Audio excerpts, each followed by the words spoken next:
அப்புறம் இங்கே அருமை சகோதரர் சொன்ன 10 ரூபா.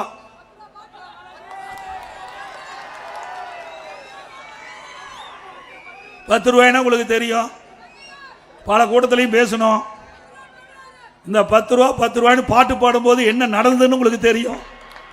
யார் பாட்டு பாடினா யார் நடந்ததுன்னு உங்களுக்கு தெரியும். அது என்ன நீங்களே புரிஞ்சுக்கிங்க. ஆக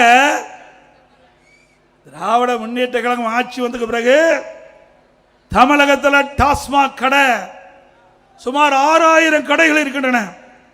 பெரும்பாலான கடையில் இருக்கிற அந்த பார்லாம் திமுக கட்சி சேர்ந்தவர்கள் எடுத்துக்கிட்டாங்க.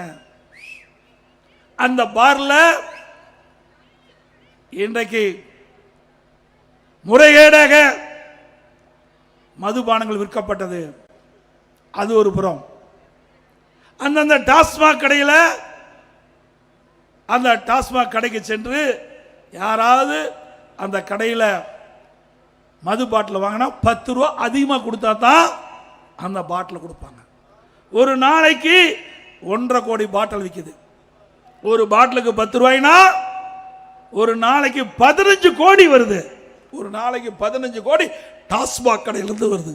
நாம் யாரும் போகாதீங்கப்பா, நம்ம ஆளுங்க டாஸ்மாக் கடைக்கு போகாதீங்க, வேண்டாம், தப்பு. நம்மளுக்கு போக மாட்டாங்க. திமுக காரன் அங்கேயே தான் குடியிருக்கிறான். அவங்ககிட்ட தான் இந்த காசையே பிடுங்குறான். யாரு? திமுக காரன்கிட்டயே காசை பிடுங்குற கட்சி திமுக கட்சி.